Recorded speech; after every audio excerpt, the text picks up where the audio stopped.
ಆರೋಹಣ ಸಂಚಿಕೆ 5ರಲ್ಲಿ ಹಾರ್ಟ್ ಕ್ರೀಕ್ ಟ್ರೇಲ್. ಈ ಸಲದ ನಮ್ಮ ಚಾರಣ ಬಹಳ ವೈವಿಧ್ಯತೆಗಳಿಂದ ಕೂಡಿದಂಥದ್ದು. ಹಾರ್ಟ್ ಕ್ರೀಕ್ ಟ್ರಯಲ್ ಮತ್ತು ಬಂಕರ್ ಇವುಗಳೆರಡನ್ನೂ ಹೈಕ್ ಮಾಡುವ ಯೋಜನೆ ನಮ್ಮದಾಗಿತ್ತು. ಅದರಂತೆ ಬೆಳಿಗ್ಗೆ 9 ಗಂಟೆಗೆ ಎಲ್ಲರೂ ಹಾರ್ಟ್ ಕ್ರೀಕ್ ಪಾರ್ಕಿಂಗ್ ಬಳಿ ಭೇಟಿಯಾಗುವಂತೆ ನಿರ್ಧರಿಸಲಾಯಿತು.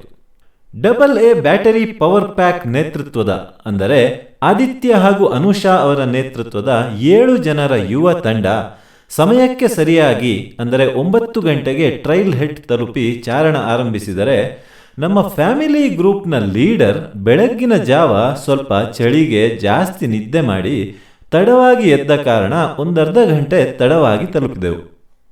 ಹೇಗೂ ಲೇಟ್ ಆಗಿದೆ, ಇನ್ನು ಅರ್ಜೆಂಟ್ ಯಾತಕ್ಕೆ ಅಂತ ಚಾರಣ ಆರಂಭಿಸುವ ಮುನ್ನ ಪಾರ್ಕಿಂಗ್ ಲಾಟ್ನಲ್ಲಿಯೇ ಬೆಳಗ್ಗಿನ ಚಳಿಗೆ ಕ್ಯಾಂಪ್ ಫೈರ್ ಜೊತೆ ಸ್ವಲ್ಪ ಮೈ ಬಿಸಿ ಮಾಡಿಕೊಂಡು ಎಂದಿನಂತೆ TJ ತಂದಿದ್ದ ಬಿಸಿ ಬಿಸಿ ಮಸಾಲಾ ಚಹಾ ಕುಡಿದು ಎಲ್ಲರೂ ಸ್ವಲ್ಪ ಚೇತರಿಸಿಕೊಂಡು ಚಾರಣವನ್ನು ಆರಂಭಿಸಿದೆವು. ನಮ್ಮದು ಮಕ್ಕಳಿಂದ ಹಿರಿಯರವರೆಗೆ ಎಲ್ಲ ವಯೋಮಾನದವರ ಫ್ಯಾಮಿಲಿ ಗ್ರೂಪ್. 9 ಗಂಟೆಗೆ ಪ್ರಾರಂಭವಾಗಬೇಕಿದ್ದ ನಮ್ಮ ಚಾರಣ 1 ಗಂಟೆ ತಡವಾಗಿ, ಅಂದರೆ ಸುಮಾರು 10 ಗಂಟೆಗೆ ಆರಂಭವಾಯಿತು. ಮೊದಲ 1 ಕಿಲೋಮೀಟರ್ ಹೈವೇ ಪಕ್ಕದಲ್ಲಿಯೇ, ಆದರೆ ಕಾಡಿನ ಒಳಗಡೆ ಸ್ವಲ್ಪ ಏರು ತಗ್ಗುಗಳಿಂದ ಕೂಡಿದಂತಹ ದಾರಿ. ಇವರೇ ಲೇಟ್ ಆಗಿ ಎದ್ದ ಇವತ್ತಿನ ನಮ್ಮ ಗ್ರೂಪ್ ಲೀಡರ್. ಇವರ ಮಾರ್ಗದರ್ಶನ ಹಾಗೂ ಎಂಟರ್ಟೈನ್ಮೆಂಟ್ ಜೊತೆ ನಮ್ಮ ಚಾರಣ ಮುಂದುವರೆಯಿತು. ದೊಡ್ಡ ದೊಡ್ಡ ಕಲ್ಲುಗಳು ಮತ್ತು ಮೇಲೆದ್ದ ಮರದ ಬೇರುಗಳಿಂದ ಕೂಡಿದ ಈ ದಾರಿಯಲ್ಲಿ ಕೆಲವೊಂದು ಕಡೆ ಮಣ್ಣಿನ ಕೆಳಗಡೆ ಹೆಪ್ಪುಗಟ್ಟಿದ ಐಸ್ ಇತ್ತು. ಮೇಲ್ನೋಟಕ್ಕೆ ಮಣ್ಣು ಕಾಣಿಸಿದರೂ ಜಾರುತ್ತಿದ್ದ ಐಸ್ ಮೇಲೆ ಕ್ರ್ಯಾಂಪಾನ್ಸ್ ಇಲ್ಲದೆ ಹೋಗುವುದು ಖಂಡಿತ ಸಾಧ್ಯವಿರಲಿಲ್ಲ. ಕಾಡಿನಲ್ಲಿ ಮುಂದೆ ಹೋಗುತ್ತಿದ್ದಂತೆ ಕೆಲವೊಂದು ಕಡೆ ಸಂಪೂರ್ಣವಾಗಿ ಐಸ್ನಿಂದ ಕೂಡಿರುವ ದಾರಿಯೂ ಇತ್ತು. ಇನ್ನು ಕೆಲವು ಕಡೆ ಸೂರ್ಯನ ಬಿಸಿಲು ತಾಗುವಲ್ಲಿ ಐಸ್ ಕರಗಿ ಕಲ್ಲು ಬೇರುಗಳಿಂದ ಕೂಡಿದಂತಹ ದಾರಿ. ಸುಮಾರು 1 ಕಿಲೋಮೀಟರ್ ಚಲಿಸಿದ ಮೇಲೆ ಈ ದಾರಿ ಕ್ರೀಕ್ ಬಳಿ ತಲುಪಿ ಕ್ರೀಕ್ ಪಕ್ಕದಲ್ಲಿಯೇ ಮುಂದುವರಿಯುತ್ತದೆ. ಮುಂದೆ ಅನೇಕ ಮರದ ಸೇತುವೆಗಳನ್ನು ಕ್ರೀಕ್ಗೆ ಅಡ್ಡಲಾಗಿ ದಾಟಲು ಹಾಕಿದ್ದಾರೆ. ಇವುಗಳನ್ನು ದಾಟಿಕೊಂಡೇ ಹೋಗಬೇಕು. ಇನ್ನೂ ಸ್ವಲ್ಪ ಮುಂದೆ ಹೋದಾಗ ಪಕ್ಕದಲ್ಲಿ ಕಾಡಿನ ದಾರಿ ಇದ್ದರೂ ಕೂಡ ನಯವಾಗಿ ಸ್ಕೇಟಿಂಗ್ ರಿಂಕ್ನಂತೆ ಇದ್ದ ಮಂಜುಗಡ್ಡೆಯ ಮೇಲಿನ ದಾರಿಯನ್ನು ಎಲ್ಲರೂ ಆರಿಸಿದರು. ಇಲ್ಲಂತೂ ಚಿಕ್ಕ ಮಕ್ಕಳು ಮತ್ತು ಎಲ್ಲ ದೊಡ್ಡ ಮಕ್ಕಳು ಕೂಡ ಸ್ಕೇಟಿಂಗ್ ರೀತಿ ಜಾರಿಕೊಂಡು ಬಹಳ ಮಜಾ ಮಾಡಿದರು. ಮುಂದೆ ಈ ದಾರಿ ಈ ನದಿಯಲ್ಲಿಯೇ ಇನ್ನೂ ಅನೇಕ ಸೇತುವೆಗಳಿಂದ ಕೂಡಿತ್ತು.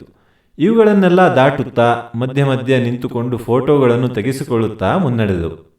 ಅಷ್ಟರಲ್ಲಿ ಮೊದಲೇ ಹೈಕಿಂಗ್ ಶುರು ಮಾಡಿದ್ದ 7 ಜನರ ತಂಡ ಮರಳಿ ಬರುತ್ತಿದ್ದರು. ಅವರನ್ನು ಭೇಟಿಯಾಗಿ ಅವರ ಜೊತೆ ಒಂದು ಫೋಟೋ ತೆಗೆಸಿಕೊಂಡು ನಮ್ಮ ಚಾರಣ ಮುಂದೆ ಸಾಗಿತು. ಇನ್ನೂ ಸ್ವಲ್ಪ ಮುಂದೆ ಹೋದಾಗ ಮತ್ತೆ ಸಂಪೂರ್ಣವಾಗಿ ಹೆಪ್ಪುಗಟ್ಟಿದ ನದಿ. ಇದೇ ರೀತಿ ಸಾಗುತ್ತದೆ ಮುಂದಿನ 2 ಕಿಲೋಮೀಟರ್.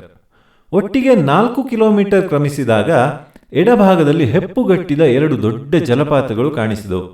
ಬೇಸಿಗೆಯಲ್ಲಾದರೆ ಈ ಜಲಪಾತಗಳು ಇರುವುದಿಲ್ಲ ಹಾಗೂ ಈ ನದಿ ಸಂಪೂರ್ಣ ನೀರಿನಿಂದ ಹರಿಯುತ್ತಿರುತ್ತದೆ.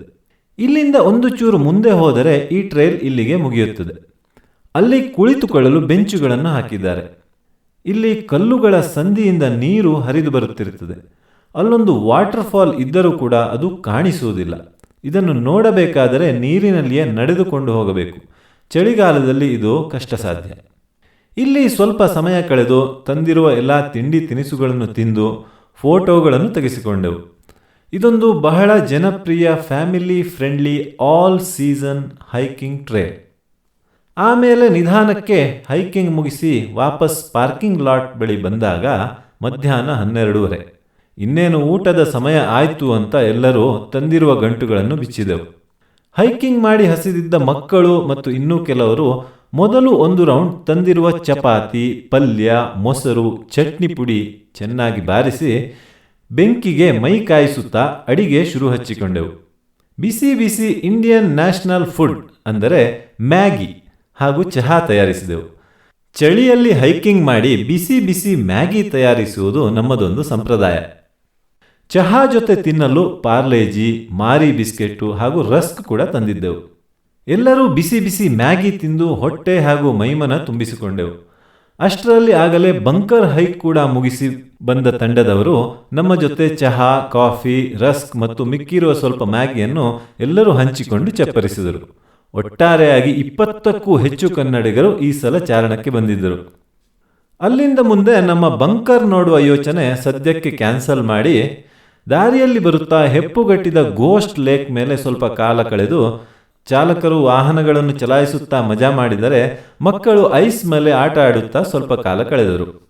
ಐಸ್ ನೋಡಿ ಐಸ್ ಕ್ರೀಮ್ ನೆನಪಾಗಿ ಆ ನೆನಪು ಒಂದು ಆಸೆಯಾಗಿ ಬರುವ ದಾರಿಯಲ್ಲಿಯೇ ಕೊಕ್ರೇನ್ನ ಖ್ಯಾತ ಮೆಕೇಸ್ ಐಸ್ ಕ್ರೀಮ್ ಅಂಗಡಿಯಲ್ಲಿ ಎಲ್ಲರೂ ಐಸ್ ಕ್ರೀಮ್ ತಿಂದು ಇನ್ನು ಕೆಲವರು ಮನೆಗೂ ಪಾರ್ಸೆಲ್ ಡಬ್ಬಗಳನ್ನು ಖರೀದಿಸಿಕೊಂಡು ಮನೆಗೆ ಮರಳಿದೆವು.